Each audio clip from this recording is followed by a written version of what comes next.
பணித்துளிகள் March 30, 2026. இன்றைய தியானத்திற்கான தலைப்பு சாட்சியான வாழ்க்கை. தியான வசனம் 3 யோவான் 1:12. தேமேத்ரியு எல்லாராலும் நற்சாட்சி பெற்றதும் அல்லாமல் சத்தியத்தாலும் நற்சாட்சி பெற்றவன். நாங்களும் சாட்சி கொடுக்கிறோம். அது காடும் குன்றுகளும் அடர்ந்த மரங்களும் நிறைந்த காட்டுப்பகுதி. நள்ளிரவுல 2 வழிப்போக்கர்கள் ஒரு மலைவாசியின் வீட்டு கதவை தட்டி இரவில தங்கி செல்ல அனுமதி கேட்டனர். மனித நேயத்துடன் அந்த மலைவாசி அந்த வழிப்போக்கர்களுக்கு உண்ண உணவும் இரவுல இளைப்பாற சிறிய அறையும் தந்து உதவினாராம். அந்நியரை இவ்வாறாக உபசரித்த போதிலும் அந்த மலைவாசியின் மனதுல சஞ்சலமே குடிக்கொண்டிருந்தது.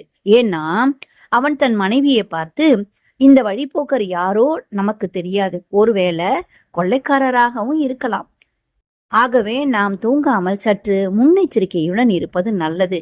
வழிப்போக்கர் தங்கியிருக்கும் அறைய கண்காணித்து கொண்டிருப்பதே விவேகமானது என்று கூறிவிட்டு அந்த அறையை தடுத்திருந்த பலகைகளின் இடுக்கு வழியாக அவர்கள் என்ன செய்து கொண்டிருக்கிறார்கள் என்று இருவரும் கவனித்துக்க ஆரம்பித்தனராம். அந்த வழிப்போக்கர்கள் இருவரும் தூங்கச் செல்லும் முன்பாக ஒருவன் தன் கையை திறந்து பைபிளை எடுத்து பயபக்தியுடன் வாசிக்க, அடுத்தவனும் பயபக்தியுடன் அதை கேட்டுக்கொண்டிருந்தார்களாம். பின்னர் இருவரும் பயபக்தியுடன் முழங்கால் படியிட்டு செபிக்க ஆரம்பித்தனராம். அதன் பிறகே தூங்கினார்களாம்.